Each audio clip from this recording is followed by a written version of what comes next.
Hello and welcome to another episode of the Overcut, your nightly little shindig of covering any and all opinions that may well appear from tonight's actions. So, Azerbaijan Grand Prix,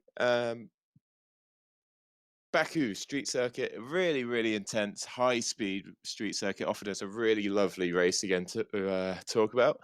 I've got my colleague Ben Horrill with me today. Ben, are you there, mate? I am, mate. I am. How are we? Good. I'm really jittery. I'm really actually jittery. I need to calm down a little bit because it was a good race for Epic. Anyway, so we're going to recap the race a little bit later tonight. We want to just get to the nitty gritty straight away. So I think we've got a couple of drivers lined up for a quick chat. Before we do so, Ben, how was the race from your point of view for Street Fighter? Mixed, I think is it's probably the best way to describe it. P3 and P23 in qualifying. So a vast split between our drivers for different reasons. But Street Fighter's best quali. It, obviously came in a difficult time, so that really picked us up, and we'd had early stage of the race as well. Had a nice little battle with Dennis and the other ACR boys, and obviously Epic in Fournier as well. Hey. So yeah, but had a little bit of a spin, and it kind of got difficult from there. Let's quickly touch on that. So what happened with Ben? Unfortunately, I think it was on lap, was it 8 or something like that? Lap 8 or 9? Yeah. It was around that stage. It was sort of early doors. May have been slightly later. Actually, I'm not 100% sure. But from as far as we could tell, it just looked like a bit too much curb. Maybe bottomed out. And the car just went around, and somehow the top sort of 5 or 6 avoided him. I think he hit Petr Brodak, but I'm not 100% sure. I haven't really seen any of it back yet. So I think we may need to go down to the edge room and apologise and after the show. But hopefully they come on and we can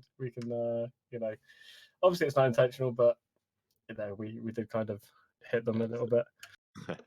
Great. So if you guys have any opinions, obviously let us know on the YouTube chat or on the GPVWC Discord.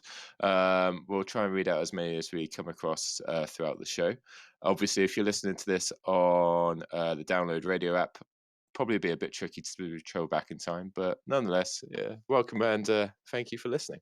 So we've got a few people already waiting for an interview. Before we bring them in, let's just have a quick check on the chat already. And we got Argo Tader saying ACR learned from their mistakes and held back stuff from Evolution this time. And so the rumors begin. I can't imagine that would be the case. Hopefully that wouldn't be the case. But who knows? Who knows? Maybe Evolution have found something that ACR haven't quite discovered yet. However, I mean, ACR back on form with Siebel's win. I think that's fair to say. And Fiduk back in 4th place as well. So both drivers right up there. They're back. They are. It's kind of worrying signs for the rest of the grid, isn't it? The fact that Fiduk was able to come back from a pretty poor qualifying in 11th to come back to, was it 4th? 4th in the end for Fiduk? Yeah, 4th. That's scary. But yeah, ACL back on form. We'll see if it continues. I think Alex needed that one stellar race to really kick his season off, and that could have been it. Yep, that's right. So let's bring someone in. Let's have a little chat with someone. So we already heard from the top 3 on the official broadcast. So whilst we're on the subject of Mr. Fiduk, finished in 4th place. Second half of the race was stonking. It was that was old Fiduk, really, wasn't it? It was Fiduk of old. So let's bring him in and see how he feels about it and get the latest from him. Hi there, David. Hello. Good evening. Hey. How are you doing, David? Great race tonight. Yeah, I won. It was really good. Wait a minute. It feels like a win. That's what An ACR won. Excellent. Sorry, I just turned on the stream. I'm sorry, I couldn't hear you. Yeah. That's right. Yeah, that was crazy. It was nice coming out of a race and not having apart from qualifying, not having an excuse like I should have done this, I made contact, I had damage. It was just the perfect race. And yeah, it really did feel like a win. Just like every lap I nailed the turns and good battles up and down the field, especially at the end with your two guys. So yeah, it was really good. Yeah, no, we really enjoyed watching it as well, and also being part of that fight right at the end was a lovely time. No, you So, I did. So it must feel like a great relief that you're back where you belong now. You got a clean race meet, everything went according to plan. It must just feel like a big weight's off your shoulders. In terms of results, yeah, it's crazy what a bit of confidence can do for you. And moving forward now, you know, I believe I can push on and do better and get podiums and wins now. The first few races, like obviously it wasn't shown, but the pace was there, you know, so it was just getting it all together. Obviously, quality ridiculous again. I don't know how you can from one session to another be 0.7 off your best time and like so far behind. Which that's the only thing killing me at the minute because once I was in clean air, I was matching the other guys, sometimes quicker. So I felt really good here. So yeah, hopefully that's the bad luck out the way. Nice P4, confidence with the lap times, the car now. No making silly mistakes under power. Yeah, the main issues I had first three races are gone. So yeah, it's just all head down now and try and get the results for the team. Great. So, was there anything you changed in your approach for this race meet against what you did for the first three races of the season, or was it just like you've been saying, everything came together? There wasn't one thing you changed; just it all worked out this time around. Yeah, I mean, with testing, so like obviously Alex is bloody quick. So what the first few races, he would be on pace straight away.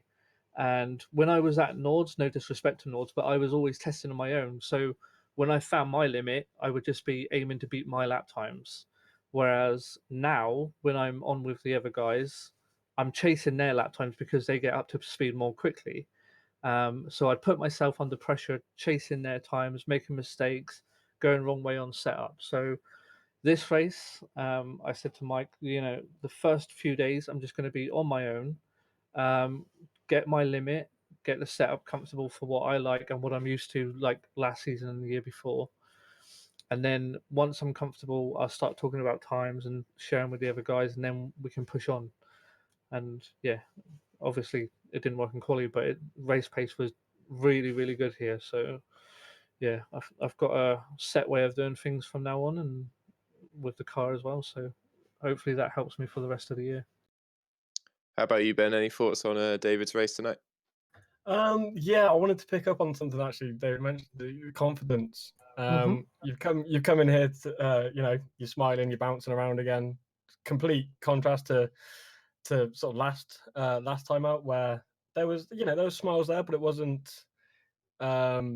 proper joy. When you came in today, you just bound in.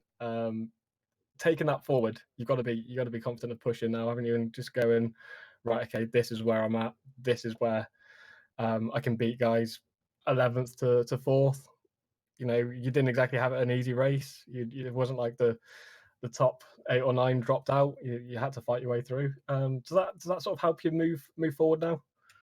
I'm really worried how you can see me smiling. I'm looking for. There's a camera in here somewhere. Yeah, it's just over your left shoulder. Damn. I thought that was the missus. Hello. Yeah, I mean, like I said, the pace was always there. The first few races, when you sign for a team that's won the last few championships, the pressure's on for you to do well. And like, I put myself under too much pressure. Alex and Mike constantly told me that you need to just get your head down, focus, do what you do best, and which is why I changed testing so much. But yeah, I do feel really confident now, especially looking at race pace, because lap one being P15 tip turned around the incident turn two, which I think Florian was in. The only time I lost after that was in battles. Out of the first pit stop, I think I was 12 seconds behind Dennis, and then the second pit stop. Well, it was a pit stop behind, but the only time lost was in battles. The rest of the time I was matching or quicker. which is what we did in testing. So everything is clicking now, going the way it should be. So yeah, so just a case of Spain now, which is going to be crap because sorry, that's swearing on me. It's going to be bad because I'm on holiday, so I'm going to miss a big chunk of testing. But the way the car's set up now, I don't mind so much because I'm confident in the setup that I can just jump in and get it done. So I probably didn't answer your question. I like rambling, so That's fine. it's better than last race anyway. Yeah, that's the main thing. Absolutely. So you did have quite a few tidy little battles there. Was there any that particularly stuck out in your minds? The ones with my boys was particularly good, but anything earlier on in the race? Earlier on, I mean, the first stint was ridiculous. The DRS train, even though your top speed was miles quicker, everyone in front for the next 6 cars got it, and it's just all I did was just save tires as much as I could and went for the overcut, which worked really well. I jumped a few cars, and then middle stint I can't really remember. So it was all about the end of the middle stint, rather, when I was catching up to both epics, getting the overcut on them, Hey. which yay, which didn't really work because at one point I had to let Alex through, and I didn't want to hold him up, and I ended up tagging a one. I was like, okay, I just lost all that pace I just gained.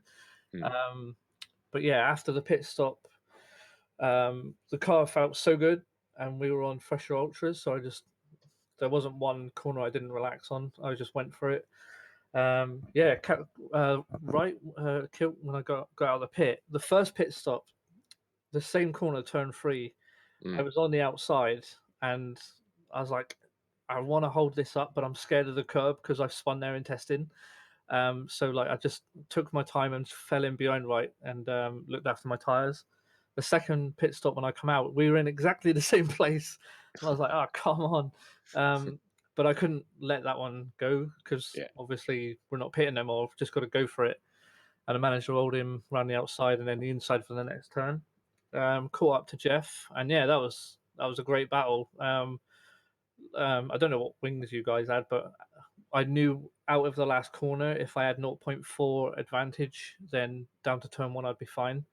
And Jeff only had one chance into turn 1 and he backed out, so I guess he was saving it for the end, like passing me down the pit straight on the last lap or something. But yeah, I managed to hook a few laps together and pull away a bit. I don't know if did his tires die? Yeah, we had Jeff? the impression that the tires would be on their best, so we let Wright have a go instead. Yeah, I thought it was like, okay, right, you through, take him out so Jeff can go. No, I'm joking. But yeah, not this time. The last, no, yeah, it felt really good. So yeah, it was good battles with your guys. Couple of nice moves the first few laps, and dodged a few incidents with Petter and Ben. The end of the second sector, but yeah, it was really good fun. Like I've not enjoyed a race like that for a long, long time. So yeah. Good. We're glad you enjoyed it, and it's great to hear you've got a spring back in your step, David. So congratulations. You've got praise from Dennis Jordan, which is of course high praise for 2019 at least. Saying Fidek is back, so you're back, baby. You're back. I never went anywhere. It's just so bad. Excellent. Cheers, David. Thank you. Awesome. Right. So as we move David back into the green room, good. Yeah, lovely race from David Fidek. Qualified a little bit further down on the grid, but yeah, made his way through nicely to give ACR their best result of the year so far in 1st and 4th. So a big help for them in the team standings. Before we bring in another person, I just want to quickly touch on a couple of incidents that happened to teams a bit further down the grid. We had both Storm and Madcape retire both cars with brake failures. I mean, that's not a good sign, is it, Ben? Yeah, that was. I mean, that screams lack of preparation. I don't know if it, says the same to you, but that screams to me. Yeah, exactly. They went for a hot lap setup, and they just didn't prepare. The Storm cars went out. I think it was like lap 15 or lap 20. Before most people did their first stops. So that's really early. That's really poor prep from them. Madcaps. I mean, the Madcaps were looking good. They were looking really good. Yeah, Queekle especially, he was excellent. Yeah, and I mean, we saw Brewer go out, and I actually commented in the YouTube stream.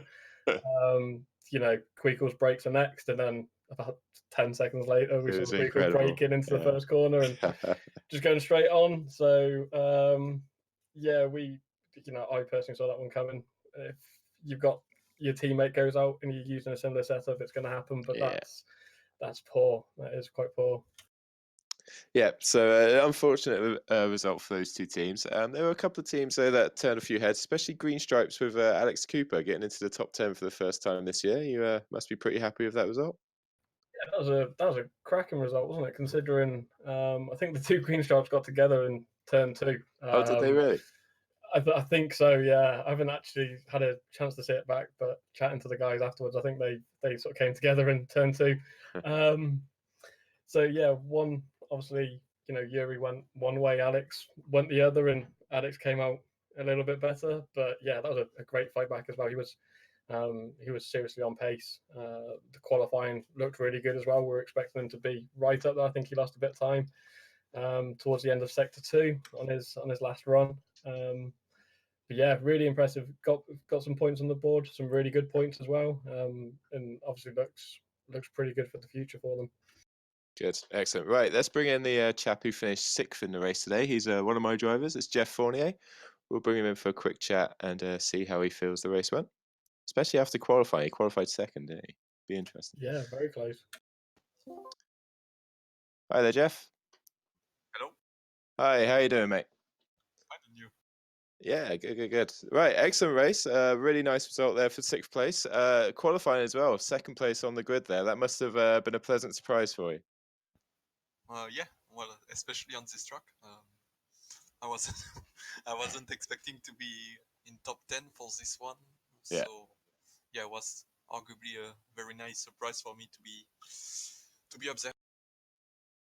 Good. And then the race itself, the first half of the first stint was excellent. You were keeping pace with the top 3, and then the accident with Ben Hamlet happens. And I honestly don't know how you managed to avoid that, mate. Looking at the replays, there was about a Fournier-sized gap for you to fit through. Well, actually, I think the live. Well, I didn't watch it, but I think they missed also the moment where he freezed into me lap 3 or 4. Oh, okay. I don't know how I survived it also, but yeah, well, as long as I was into the RS train, it was fine. Well, I knew that until, it didn't damage my car, to be honest. Well, it didn't penalize my pace, at least. Yeah. But, yeah, as soon as I lost contact to the DRS train, I was fucked because my 8 gears was too short. Yeah. I didn't expect guys to be using such low wing for this one, and I couldn't make it work, at least.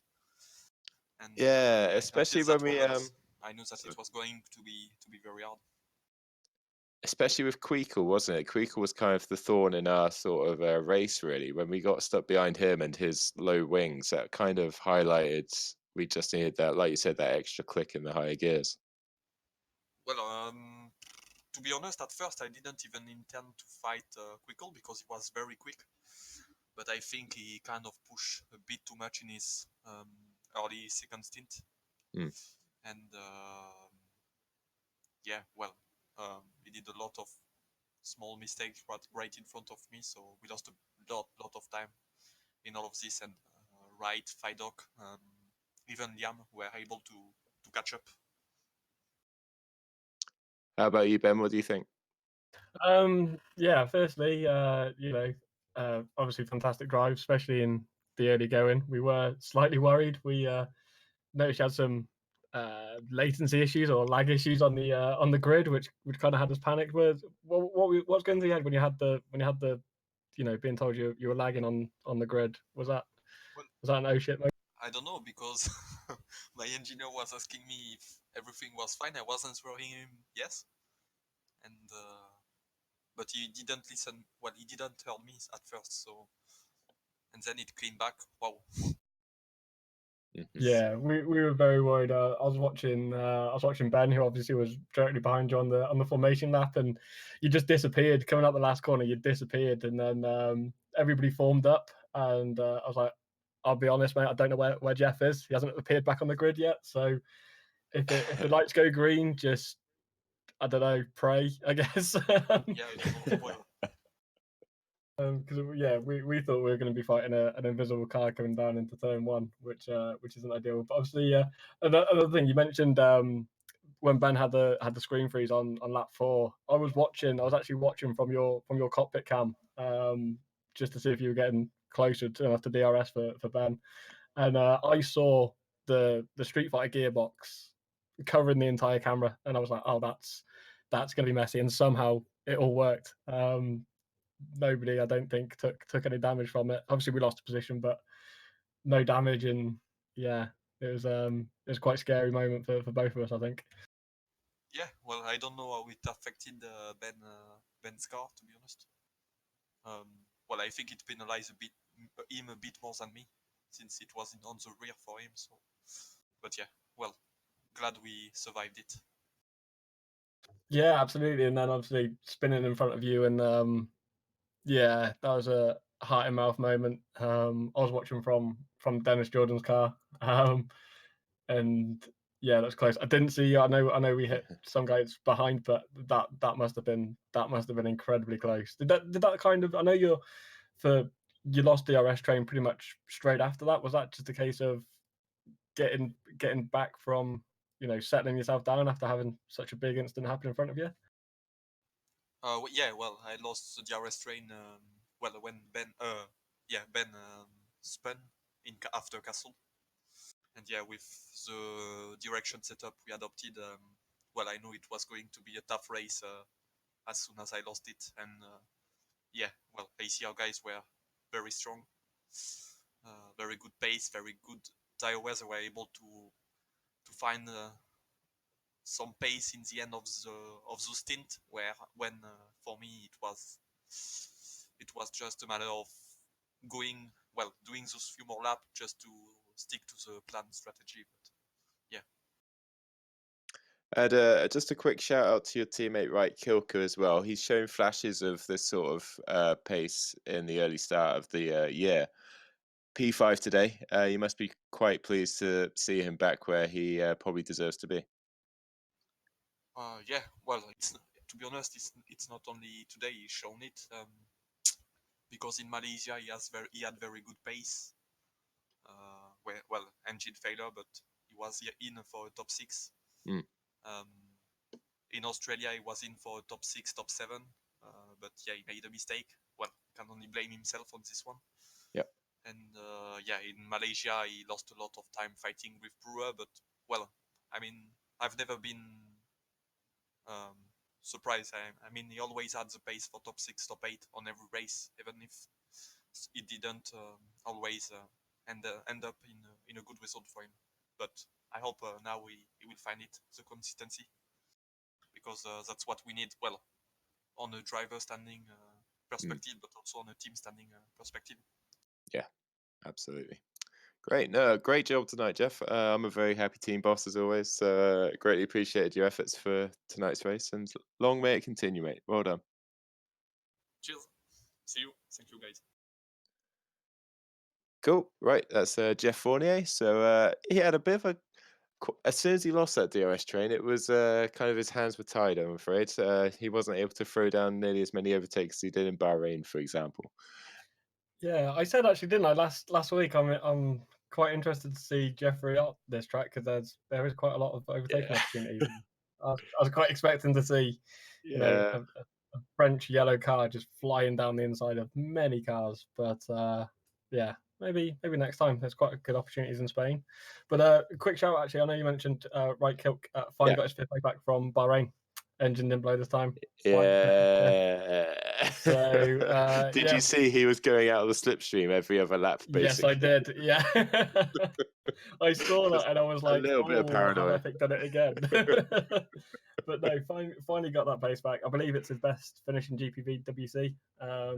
So I think he might have had a P4 for eval last year towards the tail end, maybe. Oh, Did he have oh P4? yes, he did. Yes. Yeah, I think that's what convinced me to sign him.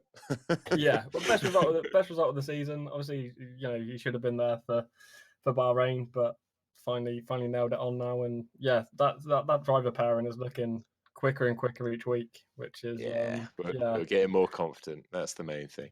Yeah, absolutely. And I mean, you've got Spain and Monaco, 2 tracks that really require confidence. So yeah, that's going to be interesting to carry that confidence in. Absolutely. Let's see what happens there. Right. Should we bring your drivers in? They're both waiting patiently. Shall we have a quick chat from your perspective? Bring them both in at the same time. So we've got Florian Gaia and we've got Ben Hamlet. Let's bring them in and see what they have to say. Hi, guys. Hi. Hi. How are we doing tonight then, guys? Not the results you were probably hoping for once again, but Ben especially showed excellent pace throughout the race meet. How do you feel? Obviously, I'm really disappointed after quali. I mean, I was pretty disappointed with my quali as well, to be honest. I felt like I should have been on pole. Made a little mistake in the last sector. And then obviously a big mistake in the race while leading. And the car felt really good as well. I felt like we definitely, could have taken the tyres quite a bit further, done a pit stop, and, we're in a great position to win the race. So it's really disappointing. And Fleur, it seems like your race was pretty much done after turn 1. Yeah, I think everyone saw by now. I was really cautious into turn 1, and then I saw the accident ahead and slowed down a little bit to avoid it, and just got clouded from the rear from another spinning car. It's like I can't get rid of it. It's just if you don't have, how do you say it in English? If you don't have any luck, you get bad luck or something. I don't know. If you don't have bad luck, you have no luck at all, mate. Yeah, that's what I meant. Okay, let's go back to you quickly, Ben.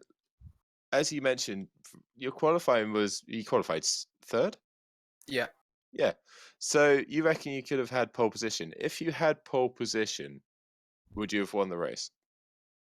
No, I mean, obviously, as you saw, and I thought I should have been on pole. I had the pace. I drove from 3rd up to the lead, and had the pace to control the race. I think the pole would have just made it a little bit easier, but in the end, it ended up not mattering because, like I said, we had the pace to drive through the pack and come to the front. But unfortunately, I made that mistake. So yeah, moving on to that, the race ending spin that you had. Talk us through what happened. It's a very tricky part of the circuit, granted. It's a super fast left little kink, isn't it, that leads onto a slightly tighter left-hander after that. What actually happened? I'm going to be honest with you, I don't actually really know. I haven't had a chance to go back and watch it yet. Surprisingly, I spoke to Jeffrey, who was following me at the time, and he said my car looked really twitchy through the high speeds. On board, it didn't feel like that, but I think maybe, like Ben said, maybe it bottomed out, or maybe I went a bit too, one step too far going down on the rear wings, and it didn't, it backfired. Ben, putting the accident aside, though, I mean, Ben Horrill. God, there's 2 Bens. There's 2 now. There's 2 of us now. Right. Mr. Horrill, putting aside Ben's spin, you must feel quite reassured that he's showing such good pace with your car anyway. It must show that your pace has a good base to perform with, and perhaps it's just finding that sweet spot. Yeah, I mean, I've said since the start of the season, on the Overcut, we were we were 2nd behind pole in Australia. We were 0.8 slower in Sepang. The next race we were 0.4, and I said, by Baku we're going to be right up the front. We were right at the front. We can see we're going in the right direction. Obviously, it's a bit mixed after qualifying because Flo had a few issues in qualifying, and Ben was right up there. We were sort of both ends of the grid. But no, we saw in Bahrain, Ben was quick. We had what was it, a couple of days preparation really for Ben in Bahrain. Yeah. No, sorry, it was like 22 hours or something, I think, for Ben. We signed one driver. That driver pulled out and had to slot Ben in, and yeah, this is the first race Ben had that he could focus on just Super League. Obviously, he had Super Cup commitments as well, so still wasn't fully focused on Super League. And he's shown the pace. He's shown the pace of the car. He's shown the pace of himself. We've had a quick look at some our best qualifying lap times and things in our sectors compared to the rest of the grid, and they were looking good. We made a small mistake in sector 3, but no, overall I think it's positive. I think obviously aside from the issues we had in the race, it was a positive display. We were showing we were right up there and fighting, leading the race at some points, and having some really good race pace, which is important.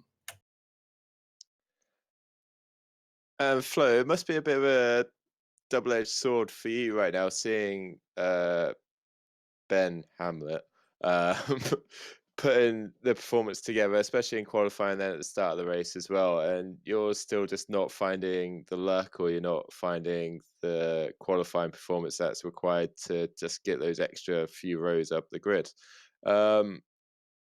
What's your take on everything that's happened tonight? How do you feel coming out of it outside of the actual race result? To be fair, I struggled quite a lot in practice already with the setup and getting it right, and it really only was today I found settings that at least made me a bit more comfortable and a bit closer to Ben, who did a great job, I think. Really showed we are on the right track setup-wise now, and we just have to get it together. But yeah, for me, as I said, I never really got the track on. It's never really clicked. Like in the castle section, I don't know. I think I never got a lap without touching the barriers. And this uphill section, then I just never felt comfortable really. The rest of the lap felt okay, but this section cost me so much time, and then qualifying with the tight grid we have, it's just not helping. But yeah, but at least gotta see the positive side. Ben and Alex really felt they could have challenged for the front row today in quali, so it shows we do some things right. Yeah, for myself, I just gotta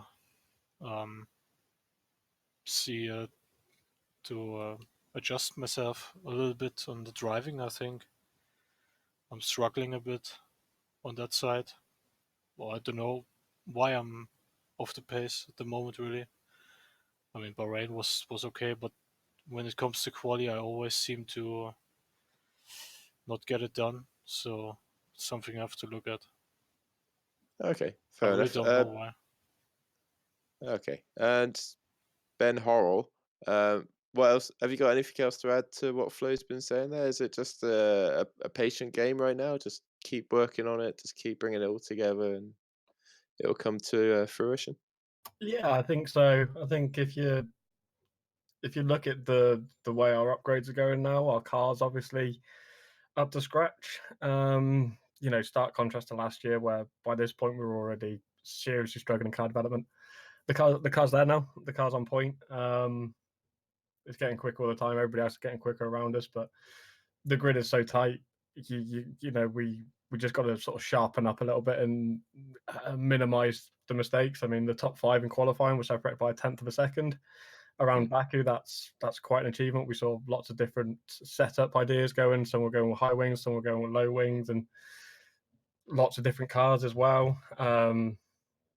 So yeah, obviously it's going to be a tight grid. We just got to eliminate the mistakes. I mean, the top 5 in qualifying were all, 4 out of the top 5 were all different cars in qualifying. So Yep. we have to just eliminate the mistakes, and I think we can be right up there as shown today. And Ben Hamlet is he signed for the rest of the season? Is he permanent in that seat? Ask Ben. Ben? As far as I'm aware, unless I've been sacked already, after that, I think so. So there, Is he there you go. sacked? No, he's not sacked. No, absolutely not. He's going to be in for the rest of the season. So obviously, it means him making the full-time switch to Super League. Yeah. I think after the performances we've seen in just 2 races, you can't afford to give up a talent like that. So yeah, bring him aboard. Ben's been working really well, like to fit into the team as well. To fit into the team and just to get that was everything going to set be up. my final question to Ben. Was how have you found fitting into the team going? How have you settled into the team nicely? Do you feel well supported? How are you working with Flo? How's it all coming along? I mean, yeah, great. Flo's always helping with the setup. We're always sharing setups. I can't really ask for more help, to be honest. And I just hope I'm doing my bit. Ben, as well as being my team boss and giving me the opportunity to drive, is also my engineer for the race. And I've already told him, but he did a great job today, and we work well together. And I'm really enjoying it, actually. Good. I had a quick question in the YouTube chat. Did you see it, Ben? I didn't actually know. I've been looking at GPV. What does it say? Okay, so I asked how are you guys going to get more points on the board? And Dennis Jordan, in quite classic Dennis Jordan fashion, replied with finishing the top 15. I mean, it's Makes accurate. sense, doesn't it? I mean, It's accurate. that's why Evolution are leading, isn't Yeah. it? I mean, it's like I have just seen actually somebody's calling for me to go back in the car. Yeah. Don't think that was going to happen, if I'm completely honest. For the safety of the Super League grid, I think I'll skip this season and just focus on the test sessions. How do we get more points? Just keep doing what we're doing. I think we're not doing anything massively incorrect or wrong this year. I think we've, you can't control luck. You can't really control turn 1, as we've seen with Flo. I mean, Flo stopped it in between 2 and 3 and still got collected. So yeah, we just need to keep doing what we're doing, keep working hard. Is there potential for a bit of needle between you guys and Green Stripes if Green Stripes continue to score points whilst you guys are still getting over trying to just get the scraps?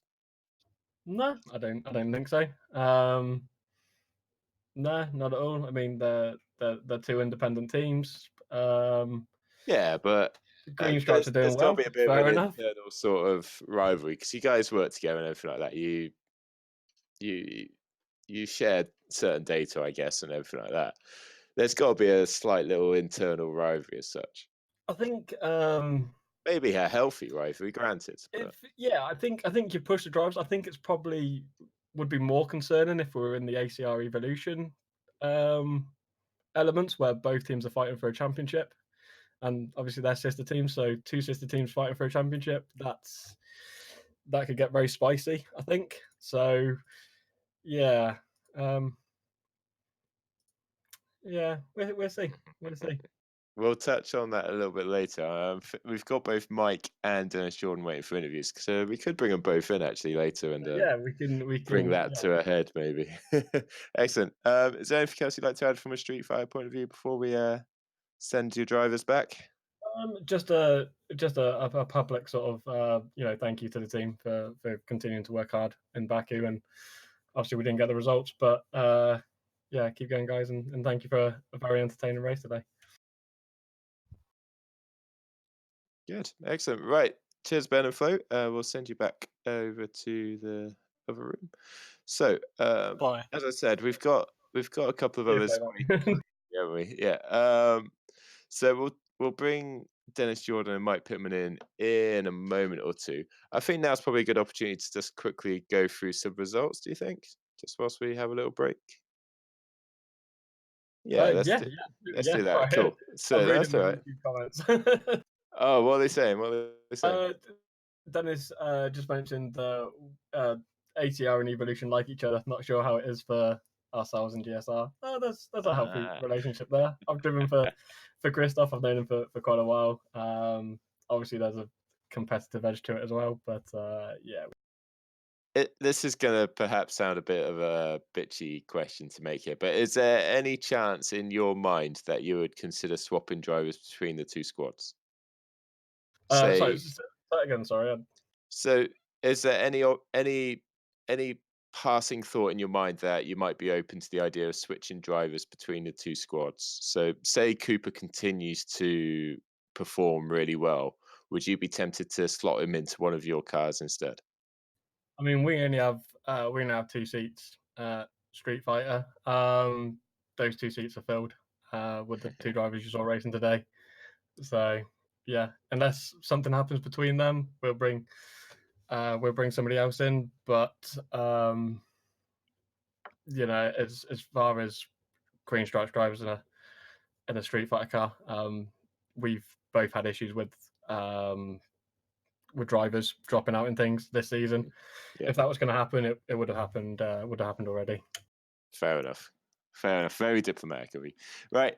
So we got the qualifying results up, and you can all see how ridiculously close it was between the top 15.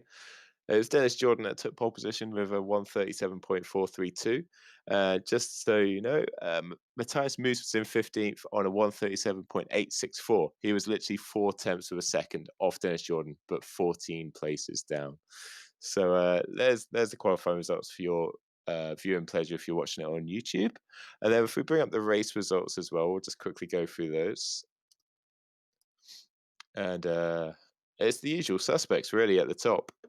You've got Alex Siebel, who took the win, his first win of 2019, first one for ACR as well.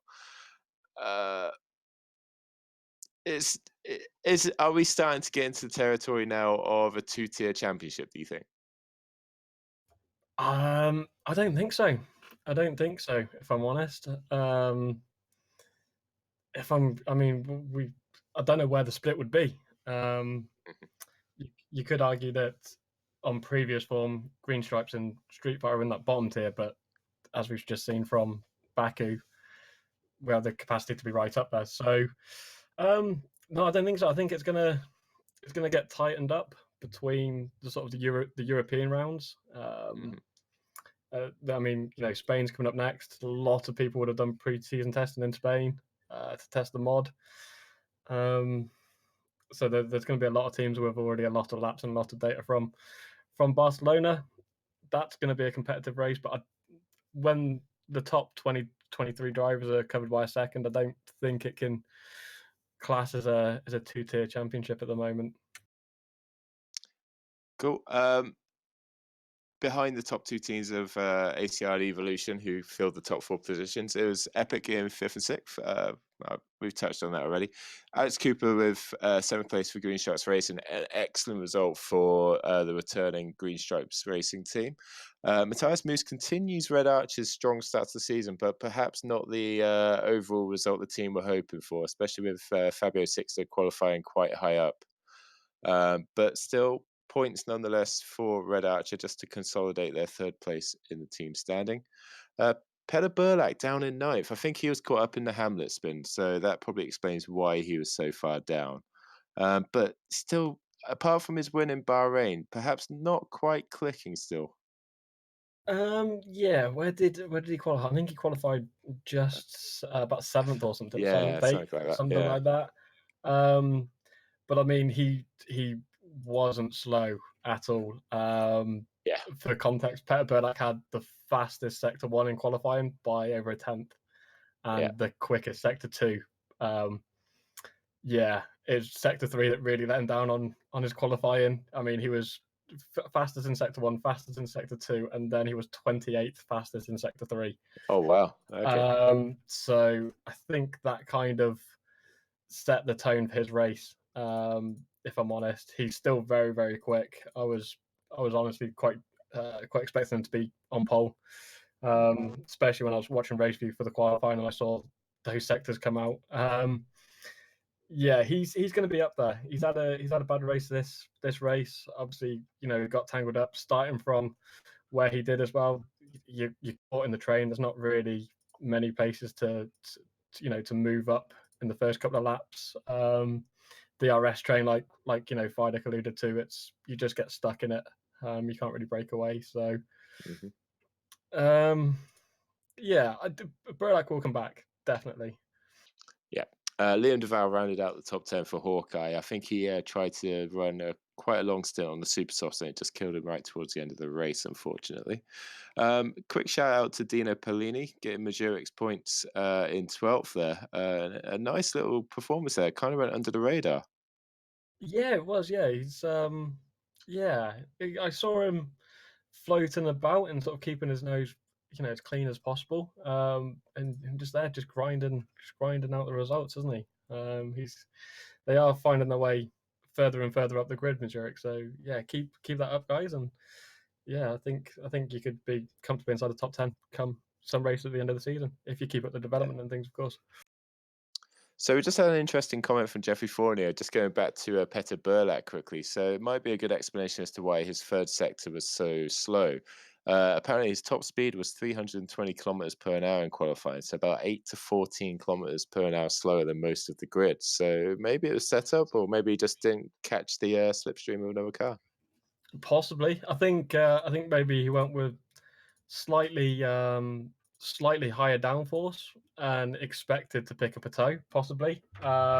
Or he could have just made a mistake. But that speed difference, it may not sound like a lot, 8 to 14 kilometers, but when you compare that to how quick you're going anyway, that's quite a difference. That's an overtake essentially. That means instead of getting stuck in that DRS train, you could maybe pull slightly ahead. So yeah, that could explain it. That's a good spot from Fournier there. Yeah, good. Right. So let's bring in the aforementioned Dennis Jordan and Mike Pittman. We'll have a little chat about them. Both managers of the leading two teams. Dennis Jordan manages Evolution. He also races for them. Mike Pittman manages ACI Zaxpeed. So let's bring them both in and we'll have a little joint chat with them.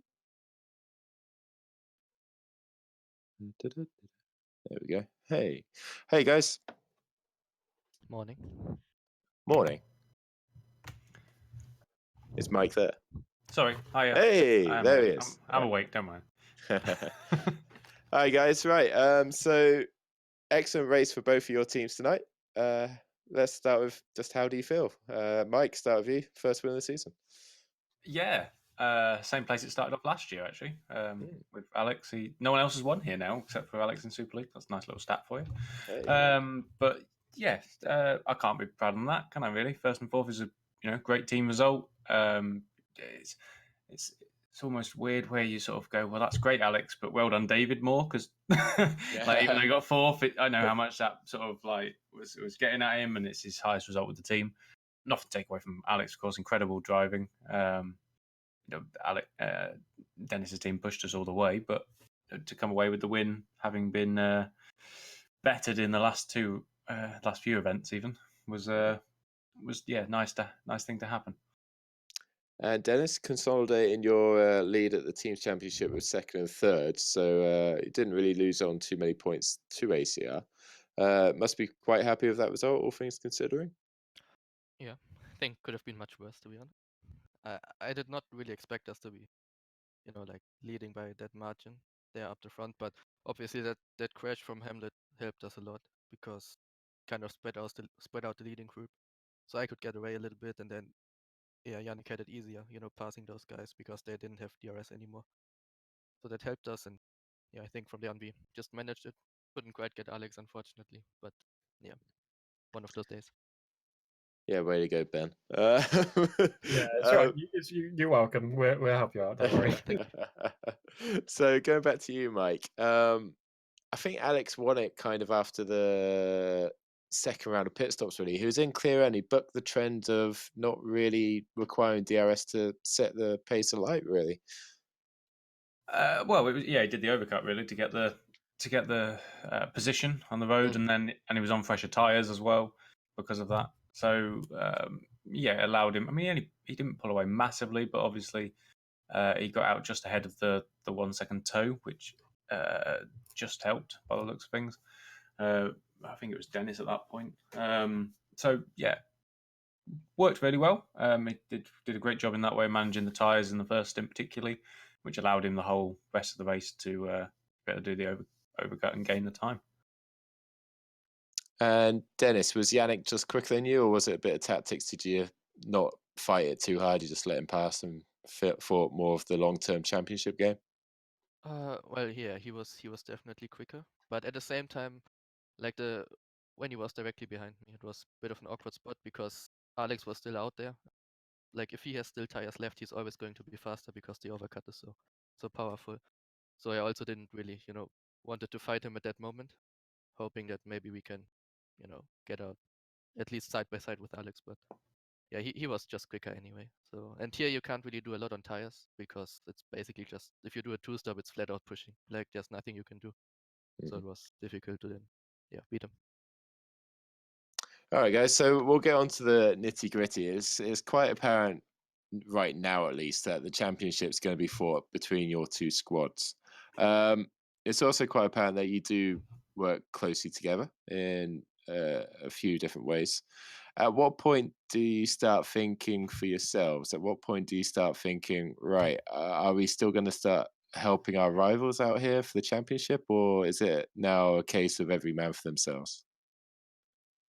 I think it's not our first year, so I think we know how to manage things anyway. It's not like there's that much cooperation where it's allowing people to pass or we want particular people to win. Dennis wouldn't allow that anyway. His team wants to win the title. My team wants to win the title. But it helps when you're all good friends and you've been around for a little while. So I don't foresee anything in it particularly. It's much easier when things are going well. It's a nice thing to have a bit of rivalry and a bit of battle. If you got the top, yes, we're good friends with that with Evolution. If we're the top 4 between us, then we can have fun and battle. Our friends. If we were down the bottom half, not scoring points, it's probably quite stressful. Then I think like you also need to ask yourself, like, would we still be that quick if we wouldn't push each other that hard? I think like it's just helping us, and there's no reason why, I don't know, like we should hide setups from each other also, because we know how each other like the setups anyway, so we always drive the same. So there's nothing you can really hide. I think we know each other so well, especially Alex, Yannick, me, and I think David is a great guy too. So it's a great team. Always helpful just having a guide on sort of times and just to get where you're trying to aim for a little bit. It's like I think most teams have some cooperation to get a guide, because if you're just doing it on your own in the dark, you end up turning up to race day going, I'm 4 or 5 temps off the pace, or in Red Bull's case, they had the pace for a second ahead of everyone else, but didn't quite work it out. So it's easy to do, but it's one of those. It's nice to have a little guide occasionally, particularly if in this case, if the championship leaders are able to let you know where you should be trying to aim for. That's really helpful. What do you think, Ben? Do you believe him? I mean, you said I was very diplomatic. I think you see where I got it from. No, I mean, obviously, Mike said, teams will get a guide on each other or cooperate in some way. That's been going on for as long as racing's been happening. Like Mike said, it's teams that are gonna work together and get a group of guys together that are good friends, and then they're gonna push each other. It is, it just breeds a bit more competitive edge, and you just push each other a little bit more, and like Mike said, you don't turn up to race day completely blind and not knowing where the actual pace is. I think everybody's got an idea now of where the pace is going to be, or where they should be, or where they're expecting to be come race day. And that's always helpful. It's obviously doing something right, because it's brought the entire grid together this season. Yeah. Okay, Dennis, who's going to win the championship this year? The guy who scores the most points. Yeah, come on. I don't know. A name. Plenty of Let's have a name. Well, let's say it's Alex. And Mike? We'll say it's Janik then. You guys. Cool. So we're a quarter of the way through the season. It's flown by. I don't know if it's the same for you guys, but for me at least, it's absolutely flown by. The next quarter, do you see many changes with the R&D starting to take force a little bit stronger now? Perhaps people going in different directions and everything like that. Do you foresee many changes in the order for the coming few Well, races? I think it's difficult because all the upgrades, like the gain is marginal, so you can't really pull ahead of anyone doing something really clever. But yeah, I think especially next race is kind of defining on who choose, what path development-wise, because I think most will bring a double upgrade there again, because now it's been, that 3 weeks route. But at the same time, I think some teams may not do so, and they're gonna have an advantage at some point later, because like how the summer break works and all that stuff, So yeah, it's gonna be interesting to see, but I don't think like from an R&D point of view you can really shake up anything. It should stay the same. Not saying that, we're gonna be always the fastest because of that, but like if you're finding something as a team and you gain pace, then it's not because you changed upgrades or anything. Yeah, I mean the grid's so close this year that as we were talking, it's so marginal now to be at the top end or down outside the points, particularly when you talk qualifying. We've got Monaco coming up as well. That always throws up some weird and wonderful grids and results anyway. I don't think necessarily like you said, the upgrade path is. We've already seen this year in the scrutiny that a lot of teams have picked the same similar areas to go with anyway. And you suddenly factor in that most teams have the same engine, or over half the grid do, so that factors out of there as well. So it makes it much more of a drivers' championship than I think it's ever been, to be fair. Okay, and outside of your two squads, who's kind of caught your eye if it is such a drivers' championship right now? Who caught our eye? Well, Yeah. to be fair, I thought Ben Hamlet caught my eye today for 8 laps. But other than, I mean, you guys had a very good race today. Epic race. Both Thank your you. guys did pretty well, didn't you? Not too bad. So there's people up and down the grid though. You start looking, you start going, well, who's actually done well this year? You start looking. Petter's always there or thereabouts as well for one reason or another. The Red Archer guys consistently scoring really, really good points now, both of them. Obviously, outside of these two squads, who else is impressed? Masculi's back doing well. DeWolt's scoring all right, but probably expected a little bit more. Ayres, I'll give him a small shout out. Wow. To be fair to him, considering the year he had last year, Right. he's scored 3 times, which You're going on record here, Mike. Hey, Horrill would be quite happy to have 3-point scores this year. So yeah, why not? He said, I think you asked for who surprised me and impressed. Yeah, that's fair enough. Compared to last year, he surprised and impressed me. Doesn't necessarily mean he's the best driver on the grid, but nonetheless. I bet he's recorded this. He's going to play it back to you every opportunity now. Oh yeah, I'll never hear the end of it in multiple videos. But yeah, absolutely. That's fine. I'll go on record with that for now. How about you, Dennis? Anyone that Mike didn't mention? I don't know do you know where Sergio Harris ended up today? Because he retired, I think. Shame about that. But I think in the first races although he sometimes had bad luck, like his pace was pretty impressive. And not only pace, but also like he managed the tires much better than most of the guys around him. So I think, I don't know what happened to him today, if it was a track or whatever, or just bad luck, but he looks racy. Actually, somebody I wanted to shout out was generally the Madgate guys. Brewer impressed me the first couple of rounds. And then Quico had pace today, but obviously they have some frails to them. Didn't they both have brake failures? Both brake failures, yeah, within a lap of each other. So, I mean, and that happened last year as well, if you remember at the end of the season. Madgate, was it second to last race or something like that? Yeah, it was, yeah. Brake failures. So, obviously, pace looking good for them. If they get it all like clicking, they'll be fine. But yeah, at some point it'll work for them. Good, excellent. Right then, I think we'll end the interview there. Really good race again for you both.